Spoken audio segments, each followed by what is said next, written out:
Okay, Assalamualaikum. Ni kita buat review sikit berkenaan dengan game last Liga Super 2020 di antara pasukan Perak dengan pasukan Kedah. Yang mana kita tengok tadi dua-dua tim memang saling memerlukan kemenangan lah untuk melayakkan mereka pergi ke AFC Cup 2021. Okay, berbalik pada first half punya review lah. Kita tengok tadi untuk 20 minit yang pertama aku boleh bagi game ni memang agak macam slow sikit, iaitu kedua-dua tim ni macam saling berhati-hati melancarkan serangan kan. Cuma kita tengok adalah sikit 2-3 percubaan yang dilakukan oleh Perak tapi berjaya dipatahkan dengan baik oleh pertahanan dan juga keeper Kedah Azri Ghani. Okey, kita dapat first goal pun melalui boleh dikatakan macam counter attack jugalah, yang mana Kepas Sherman berjaya melepasi dua pertahanan Perak dan terus menjaringkan gol. Okey, kat situ kita boleh tengok Perak pun malam ni agak longgak sikit di bahagian pertahanan, mungkin dengan ketiadaan Syahrul Saad, yang kita nampak game di bahagian defense pun agak kurang organised, iaitu kadang-kadang macam keeper dengan defense pun macam miscommunication. Macam kita tengok first goal tadi, dapat potong defense, lepas tu potong pula keeper. Itu yang biasa. Lepas tu kita dapat pula second goal melalui Fazrul Daniel. Okey, berkenaan dengan Fazrul Daniel, macam aku kata sebelum ni, kita ni kurang sebenarnya di bahagian tengah, tapi dengan kemasukan Fazrul Daniel untuk main first 11 malam ni adalah satu keputusan yang tepat daripada Aidil Syaril lah. Kita tengok dia boleh menjaringkan juga gol. Ada juga nampak pergerakan bola tu di bahagian tengah, dan Cece Kipre dengan Kepas Sherman pun dapat juga supply daripada midfield lah. Okey, lepas tu kita tengok kita kena balik. Macam kita tahu lah, Perak ni satu tim yang bila mereka kena 1-0 ataupun 2-0 ni, bagi mereka boleh fight untuk dapatkan balik, dan mereka berjaya mendapatkan 2 gol sebelum tamat masa pertama. Okey. Okey, masuk kepada second half. Second half aku tengok game lebih memihak kepada pasukan kita lah, pasukan Kedah, di mana boleh dikatakan sampai ke 70 minit 30 minit yang pertama tu kita memang buat all out, serangan bertali arus sampai kita dapat juga satu gol melalui Renan Alves set piece daripada corner. Okey, dan kita tengok juga pertahanan tim Kedah bermain dengan agak konsisten sekali lah, sebab aku amat puji lah di bahagian kiri dan juga bahagian kanan, sampai kita tengok kadang-kadang J. Patibel Mehmet terpaksa tukarkan dia daripada kiri ke kanan dan kanan ke kiri untuk nak melepasi, dan kedua-dua player defense kiri dan kanan Kedah berjaya menyekat gerakan beliau lah. Okey, untuk rating bagi Kedah aku bagi 9 lah untuk Kepas Sherman, 8 untuk Cece Kipre, yang lain overall 7 lah, dan tak ada player malam ni yang bermain di bawah aku nampak di bawah orang kata apa, di bawah rating lah, dia kata macam low par lah, tak ada lah. Okey, untuk man of the match malam ni aku boleh katakan Renan Alves, aku boleh bagi dia man of the match lah malam ni, sebab aku tengok dengan kesungguhan dia menjaga di bahagian pertahanan kan. Lepas tu dia buat pula gol, orang kata gol penting tu untuk nak melayakkan Kedah ke AFC. Okey, dari segi mutu pengadilan malam ni aku tengok referee berjaya kontrol game dengan baik, walaupun ada sikit beberapa macam orang kata panas jugalah. Tadi kita tengok macam kita tahu lah, Lenro punya permainan sebelum ni dia memang akan suka buat provokasi, dan aku tengok referee berjaya mengatasi benda tersebut dengan membuat satu layangan kad kuning dekat dia. Sebab Lendro ni kalau kita tengok bila dia lagi dapat orang kata apa, dapat peluang untuk buat provoke tu, dia akan terus provoke mengacau mental player lawan. Dan malam ni bila dia dapat first yellow card tu, dia agak slow sikit dan kurang lah sikit aku tengok provokasi daripada Lendro selepas dia dapat kad kuning tadi lah. So overall referee malam ni okey, bagi aku dia berjaya mengawal permainan lah dengan baiklah malam ni. Okey, itu saja. Cuma aku mengharap tahniah sebelum tu aku nak ucapkan tahniah lah untuk pasukan Kedah yang berjaya melayakkan diri ke AFC Cup 2021. Cuma aku mengharapkan kita dapat memantapkan lagi lah player-player khususnya di bahagian tengah, dan kita tak boleh lagi lah bermain macam style yang tahun ni iaitu kebanyakan permainan yang kita tengok daripada Kedah ni corak menyerang dia banyak kepada ke arah kiri dan kanan dan buat crossing ataupun satu lagi long ball daripada bawah ke atas tu. Kita kurang function sikit di bahagian tengah. Kalau sekurang-kurangnya terdepan kita dapatlah mencari satu player yang function dia mungkin lebih kepada ke arah Sandro macam sebelum ni ataupun Nelson Saint Martin. Aku harap ada kejayaan lah. Dan untuk Perak juga aku ucapkan tahniah atas semangat fighting spirit. Memang mereka aku puji betul lah. Banyak game lah aku tengok 2-3 game sebelum ni mereka kena tinggal, memang mereka boleh fight back balik. So the next on Piala Malaysia aku rasa tim Perak ni juga merupakan satu tim favourite untuk melayakkan diri pergi ke tempat yang lebih tinggi lagi, sekurang-kurangnya semi-final. Sebab dengan semangat mereka main ni, kalau kata timbal balik ni memang kelebihan sebenarnya untuk pasukan Perak sebenarnya.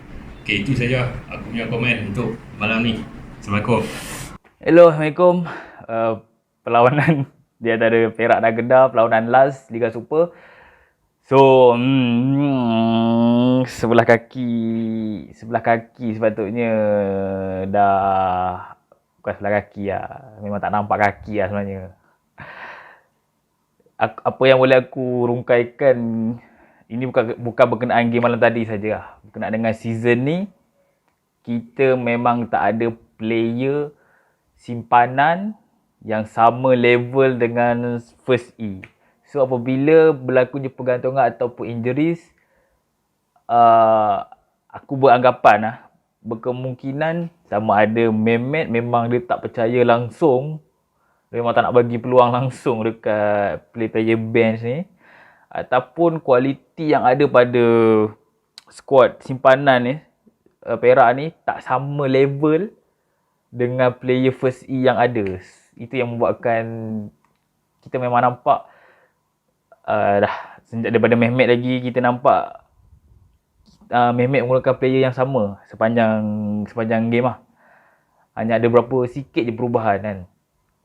So aku rasa itu benda yang boleh diperbaiki untuk season depan, di mana membawa masuk player-player yang orang panggil berkualiti kan, sebagai backup kepada First E. Sebab kita tengok season ni Nazirul Naim, kita tengok pada line defense Nazirul Naim injured, gantikan dengan Rafiuddin. Lepas tu Amirul Azhan, Idris, Golek, Syarul Saad. Itu yang kita tahu kan. Aku pun siapa lagi dalam simpanan aku pun lupa. Rasanya tak ada kot. Sebab kita boleh perasan game malam tadi, apabila Syarul Saad digantikan dengan Idris, yang kita tahu dia adalah backup kepada First E. Dan Amirul Azhar malam ni kita tahu beliau lawan Pahang off form, kemudian lawan Kedah malam tadi nak kata off form pun tidak, tapi memang beliau tak boleh menyaingi, Amirul Azhar tak boleh menyaingi Cici Kipri kan, dengan sizing, dengan speed. So nak tak nak kena buat sesuatu di bahagian kanan tu. Dan kita tengok apa yang ada hanyalah tak ada apa. Kan, Mehmet terpaksa mengeluarkan Amirul Zahan, menggantikan player lain yang bermain di posisi tengah, dan Kenny ditolak kepada defend kanan. Kat situ kita tahu yang Perak memang tak ada skuad simpanan sama ada squad sempadan yang mencukupi kan dan berkualiti. So itu kelemahan Perak untuk season ni lah. Kita tengok Perak pun kalau kat bangku simpanan tak ada game changer kan. Bila kita tak boleh, kita dah diberi first E, dah beri tactical ini, kita tak boleh buat apa, ataupun tiba-tiba player yang sepatutnya form tiba-tiba off form kan. So semua coach akan mengeluarkan player yang off form tu, akan gantikan seseorang yang boleh game changer kan. Tapi kalau tengok kat bench kita tak ada kan. Itu yang kekurangan Perak lah season ni. Aku rasa lagi-lagi bila kehilangan Brandon Gunn kan. Apabila kehilangan Brandon Gunn, kita nampak Mehmet bermain formation 4-4-2. Dan aku masih lagi tak faham kenapa formation 4-4-2 di mana 2 DMF, 2 flank, 2 striker. Dan aku rasa itu satu kesilapan lah. Dia akan buatkan aku dah beritahu video sebelum ni, akan menjadikan gap yang besar kan. Dan satu lagi yang aku tak faham adalah penggunaan substitute tu. Hang memasukkan Farid Ghazali menggantikan siapa malam tadi, aku lupa lah. Ganti siapa Farid lah. Player tu bila Farid masuk, hang masukkan budak muda dekat game yang sebesar, maksudnya game yang berintensiti tinggi kan, game penting, hang masukkan budak muda tu.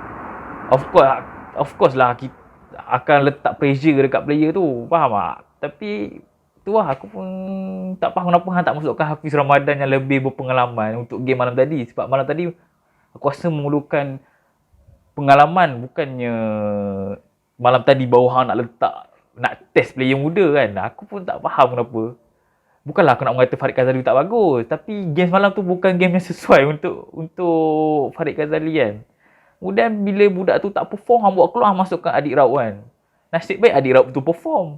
So perform, tapi benda tu merugikan pengguna asas tu. Mungkin hang sepatutnya dah tahu Farid Ghazali tu tak bersedia ke apa, kena masukkan Adik Raub tu dulu kan. Aku pun tak faham apa yang bermain dekat Mehmet tu, dia punya pemikiran taktikal ni kan. Aku rasa tak nak cakap lebih, tak tahu, sebab kita tak berada dalam team. Kita tahu apa yang terjadi kan. Mungkin Mehmet ada player yang dia nak season ni tapi tak dapat kan. So Mehmet terpaksa tukar formation, bermain macam ni dengan player yang ada. Tapi aku mengharapkan andai kata season depan, kalau kata kontrak Mehmet disambung, walaupun ramai yang nak Mehmet out, aku rasa better cari player yang baru untuk menambahkan lagi kekuatan daripada segi squad depth tu, supaya apabila berlaku macam ni, Syarul Saad injured ke apa, Syarul Saad digantung perlawanan, semuanya kita ada backup yang sama level kan. So menyentuh penggunaan Syarif Fikri, aku rasa tak ada apa pun. Beliau, yelah, pada aku, memang orang kata malam tadi beliau nampak sedikit tamak ke apa kan. Tapi itulah, hang kena buktikan sesuatu, sebab hang adalah striker yang kalau hang tak skor malam tadi, hang pun akan kena kecam kan. Walaupun katakanlah menang tapi hang tak skor, tapi mungkinlah hang kurang sikit kena kecam tu kan. Cuma malam tadi sebab hang kalah dan hang tak skor kan. Aku rasa, tapi secara peribadinya pada aku, Syarif Fikri tu dia terlampau pressure, kerana mungkin pressure daripada fan dan luar, ataupun beliau pressure diri sendiri sebab nak kejarkan top scorer kan. Tapi pada aku dia tak salah, cuma yelah, sebab hang nak buktikan yang hang adalah striker, yelah automatik lah kalau hang dapat kasut emas, hang adalah seorang striker yang berkualiti lah, perform lah, dan automatik lah hang akan dipanggil ke skuad Harimau Malaya kan. Mana ada player yang tak nak main dengan skuad Harimau Malaya. So overall, untuk season ni Perak, kalau kata menang bulan tadi, aku rasa Perak belum bersedia untuk bermain AFC Cup kan. Sebab kita nampak kualiti import satu lagi di antara Perak dengan Kedah semalam berbeza. Kita nampak Cici Kipre dengan Sherman tu, kalau dia memang deserve lah main dekat Asia AFC Cup nanti. Kira Kepa Sherman dengan Cici Kipre tu in the level lah. Aku rasa import kita yang berkualiti pun Leandro lah. Golek, pada aku Golek okey, still okey lagi berbanding dengan Zack Anderson kan. Tu memang tak okey lah. Pada aku si Golek okey. Cuma aku tak berapa kena dengan Kereka dengan Di Paula. Di Paula tu mungkin atas faktor dah tua ke apa. So kita tengok lah Piala Malaysia season ni. Nak cakap banyak pun tak boleh lah. Dah kalah dah pun. Walaupun banyak sepanjang aku nak cakap. Tapi nak buat macam mana dah kalah. Tahniah Kedah. Okay, Assalamualaikum. Nama aku Adam dan aku merupakan penyokong Kedah. Penyokong Tegar Kedah. Okay, so aku baru lepas je tengok game Perak lawan Kedah yang beraksi di Stadium Ipoh Perak. Kedah berjaya menang 3-2. Di mana game ni penting untuk tim Perak dan juga tim Kedah. Sangat penting sebab dua-dua tim ni ada chance untuk finish dekat nombor 2 liga dan juga nombor 2 liga itu slot ke Piala AFC tahun 2021. Game ni memang fight, memang best. Memang 90 minit tu kita orang cakap tengok tak bosan lah. First half macam biasa, Kedah aku rasa dah jadi trend untuk Kedah. Bila first half dia akan cuba untuk absorb defend ataupun absorb attack daripada opponent. Dia akan try untuk stay back dan launch counter attack ataupun bola jauh direct kepada Kepa Sherman dan juga Cici Kipre. Aku dah nampak benda ni sebagai trend sebab banyak sangat game-game Kedah start dengan bertahan. So first half kita dapat tengok hasil daripada counter attack. Kedah dapat 2 gol awal daripada Kepa Sherman yang dia dribble, shielding bola sampai dapat skor gol yang sangat menarik. Beberapa minit lepas tu, gerakan yang baik juga disudahkan oleh Fazrul Daniel. Kedah lead 2-0. Sampai 2-0 tu kita boleh nampak defend Kedah memang sangat cun. Kan? Hantaran-hantaran Kedah pun cun. Cuma bila lepas skor 2 gol tu, dia jadi macam relax sangat. Dia jadi macam selesa sangat. Main pun buat keputusan yang orang cakap kalut. Buat keputusan kalut, tackle sana sini kan. Benda boleh relax, dia pun duk buat kalut. Tak pasal-pasal Leandro tu duk buat apa. Dah jadi hero dia pun kan. Aku harap Leandro tengok video ni. Sebab aku dengar kata dia dah boleh cakap Melayu. So aku harap dia tengok video ni. Perak dapat penalti kan. Foul daripada Riza Ghazali. First Eki ambil, Syarif Fikri ambil dan save oleh Azri Ghani. Tapi ref kata Azri dah lepas pada line. Tapi kalau ikutkan apa yang aku nampak kan, ulangan-ulangan yang dia tunjuk tu, aku nampak kaki kanan Azri masih lagi atas line. Tapi tak apalah, mungkin pengadil lebih mengetahui dan dia lebih nampak sebab dia dekat depan mata dia kan. So retake penalti dan Leandro ambil. Aku tak tahu kenapa Leandro ambil, kenapa Eki tak ambil sekali. Mungkin dia dah hilang confidence sebab penalty first dia safe kan. So Leandro ambil dan gol. Lepas beberapa minit lepas tu je, corner untuk Perak dan Leandro lagi sekali score gol. Dekat situ kita boleh tengok Leandro dia menganjing Renan Alves depan muka lepas score kan. 2-2 half time. Okay, masuk second half, yang ni baru seronok. Bagi aku baru seronok sebab Kedah dia lebih control game dan lebih push defend Perak. Dia lebih main attacking.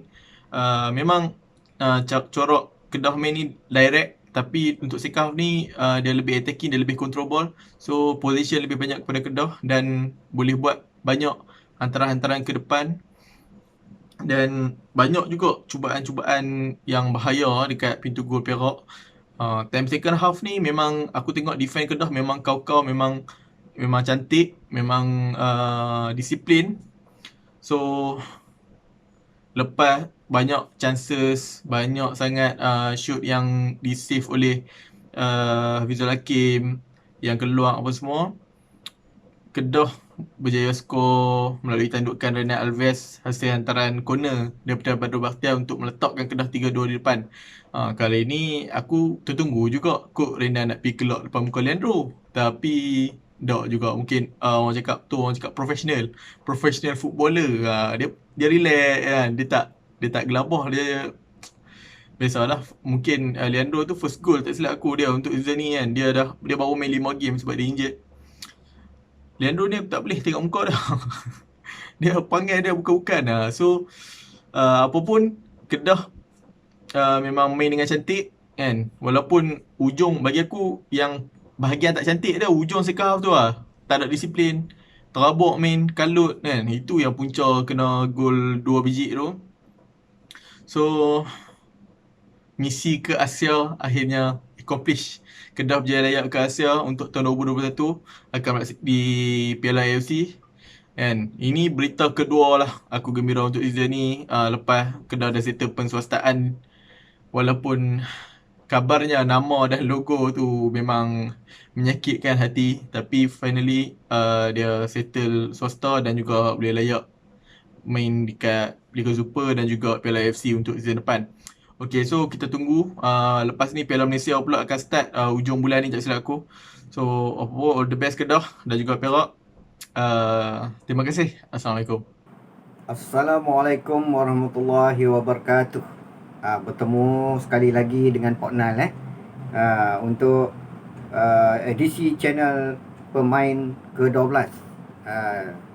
Okey, terima kasih diucapkan kerana memberi peluang kepada Pak Nal untuk mengulas perlawanan antara Kedah dan Perak yang baru berakhir tadi dengan kemenangan kepada pasukan Kedah 3-2. Untuk Perak lebuh. Lebuh lah, orang kata harapan, lebuh ataupun lebur harapan untuk tiket kepada AFC, Piala AFC, dan lebuh untuk kedudukan yang tangga kedua yang dipintas, yang didapat oleh Kedah lah. Dan tangga ketiga juga lebuh juga, dan dibolot oleh Terengganu, dan Perak hanya menduduki tangga yang keempat selepas berakhir season ni lah. Jadi dalam perlawanan tadi nampaknya perlawanan memang berhak dimenangi oleh Kedah lah. Kalau kita lihat perlawanan statistik tadi pun, Pak Nal rasa yang dikuasai oleh pasukan Kedah sebanyak 60% dan Perak hanya dalam 40% sajalah. Itu pandangan peribadi Pak Nal lah. Sebab kalau kita lihat tadi pasukan Perak tidak bermain begitu agresif lah, seperti pasukan Kedah. Adalah faktor-faktor yang tertentu yang menyebabkan pasukan Perak ni tidak bermain seperti perlawanan antara Perak melawan Pahang pada tempoh hari. Ini disebabkan faktor-faktor kemungkinan besar ketua pasukannya, Syahrul Saad, tidak dapat bermain apabila digantung perlawanan lah akibat menerima kad kuning. Lagi satu, ketiadaan Di Paula, pemain import, juga memainkan merupakan sebab jugalah pasukan tidak berjaya bermain seperti Pahang bertemu Perak tempoh hari, kerana kunci pasukan ada pada Syahrul, kapten, dan Di Paula sebelum ini. Syahrir Fikri pula yang diharapkan untuk menjaringkan gol pada malam ini tenggelam dari segala segi lah. Dan peluang untuk mendapatkan gol di separuh masa pertama, mendapat sepakan penalti juga dipersiakan. Tapi nasib baiklah Leandro mengambil sepakan ulangan yang diberikan oleh pengadil dan mendapatkan gol lah. Dan kita sebenarnya mengharapkan Syahrir Fikri yang menjaringkan gol dan memintas pemain import Selangor, Ifwe Dayo, untuk menjadi penjaring terbanyak lah. Tapi tidak kesampaian. Kalau kita lihat dalam perlawanan tadi, memang Syahrir Fikri memang tidak ada lah, orang kata untuk bermain seperti untuk mendapatkan gol lah. Jadi saya rasalah pada malam ini pasukan Kedah tu memang berhak lah untuk mendapat 3 mata dan memenangi perlawanan. Kerana bila kita lihat pemain-pemain Kedah yang lebih agresif dan lebih bernafsu untuk mencari gol jika dibandingkan dengan pasukan Perak tadi. Apapun setiap pasukan mesti bermain untuk menangkan. Jadi memang ada lah, tiap perlawanan ni ada menang dan ada kalah, itu memang biasa. Tapi dalam perlawanan bola sepak, kita pasukan mana pun menginginkan kemenangan. Dan kalau kita menang, kita happy lah. Dan apabila kita kalah, itu kita kecewa lah. Itu normal lah. Jadi apapun adat